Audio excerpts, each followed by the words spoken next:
In an earlier book, Brain Droppings, I wrote some things about politically correct language, but I left out a few areas.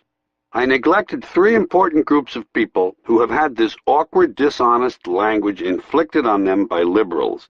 I omitted those who are crippled, ugly, or stupid. And so, to address these earlier omissions, I'd like to make a brief return visit to that playground of guilty white liberals, political correctness. Political correctness is America's newest form of intolerance, and it's especially pernicious because it comes disguised as tolerance. It presents itself as fairness, yet attempts to restrict and control people's language with strict codes and rigid rules. I'm not sure that's the way to fight discrimination. I'm not sure silencing people or forcing them to alter their speech is the best method for solving problems that go much deeper than speech. Therefore, those among you who are more politically sensitive than the rest of us may wish to take a moment here to tighten up those sphincter muscles, because I'm going to inject a little realism into the dream world of politically correct speech, especially the words we use to describe one another. Perhaps you've noticed that when the politically correct liberal rule-makers decide to rename a group of humans they view as victims, they begin by imparting a sense of shame to the group's existing name. And so somewhere over the years the word cripple has been discarded. No one mentions cripples anymore. That's because in yet another stunning attempt to stand reality on its head, cripples have been assigned a new designation, the physically challenged. The use of physically challenged is an obvious attempt to make people feel better. The idea being, as long as we can't cure these people, let's give their condition a more positive name and maybe it'll distract everyone. It's verbal sleight of hand. The same is true of the ungainly phrase, differently abled. I believe that if a person is going to insist on using tortured language, such as differently abled, then he should be forced to use it to describe everyone. We're all differently abled. You can do things I can't do. I can do things you can't do. Barry Bonds can't play the cello. Yo-Yo Ma can't hit the curveball. They're differently abled. It should be explained to liberals, patiently, that crippled people don't require some heroic designation. It's a perfectly honorable condition. It appears in the Bible. Jesus healed the cripples. He didn't engage in rehabilitative strategies to improve the conditions of the physically disadvantaged. Can't these liberals hear how unattractive this language is, how poorly it sits on the ear? Personally, I prefer plain, descriptive language. For instance, and this is a suggestion that will bother some people, but I'm serious about it. Why don't we just call handicapped people defective? You know? We don't mind talking about birth defects. We don't flinch from that. We say Gunther has a birth defect.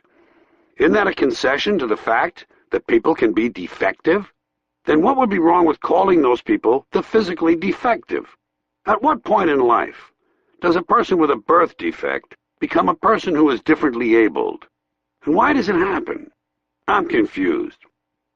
Then there are those who don't quite measure up to society's accepted standards of physical attractiveness. The worst of that group are called ugly, or at least they used to be. The PC lingo cops have been working on this, too. And to demonstrate how far all this politically correct, evasive language has gone, some psychologists are actually now referring to ugly people as those with severe appearance deficits. Okay? Severe appearance deficits. So tell me, psychologist, how well does that sort of language qualify for being in denial? These allegedly well-intentioned people have strayed so far from reality that it will not be a surprise for me to someday hear a rape victim referred to as an unwilling sperm recipient. Back to ugly. Regarding people's appearance, the political language police already have in place one comically distorted term, lookism. They say that when you judge a person, or rather size them up, wouldn't want to judge someone, that would be judgmental. If you take their looks into account, you're guilty of lookism. You're a lookist, and those valiant people who fight lookism, many of them unattractive themselves, tell us that one problem is that in our society, those who get to be called beautiful and those who are called ugly are determined by standards arbitrarily set by us. Somehow there's some fault attached to the idea that we, the people, are the ones who set the standards of beauty. Well, we're the ones who have to look at one another, so why shouldn't we be the ones who set the standards? I'm confused. I would say the whole thing was stupid, but that's my next topic, and it would sound like a cheap transition. So, stupid. It's important to face one thing about stupidity. We can't get away from it. It's all around us. It doesn't take a team of professional investigators to discover that there are stupid people in the world. Their presence and its effects speaks for itself. But where do these stupid people come from? Well, they come from American schools. But while they're attending these schools, they're never identified as stupid. That comes later, when they grow up. When they're kids, you can't call them stupid, which may be contributing to the problem. Unfortunately, kids, stupid or otherwise, come under a sort of protective umbrella we've established that prevents them from being exposed to the real world until at 18 their parents spring them on the rest of us, full grown. There are stupid kids. And I do wish to be careful how I negotiate the minefield of the learning disabled and the developmentally disadvantaged. In other words, those with special needs. All of these being more examples of this tiresome and ridiculous language. I just want to talk about kids who are stupid, not the ones with dings. One of the terms now used to describe these stupid kids is minimally exceptional. Can you handle that? Minimally exceptional. Whatever happened to the old reliable explanation, the boy is slow? Was that so bad? Really? The boy is slow. Some of the other children are quick. They think quickly. Not this boy. He's slow. It seems humane enough to me, but no. He's minimally exceptional. How would you like to be told that about your child? He's minimally exceptional. Oh, thank God for that. We thought he was just kind of, I don't know, slow. But minimally exceptional, wow. Wait till I tell our friends. Political correctness cripples discourse, creates ugly language, and is generally stupid. I haven't quite finished this section.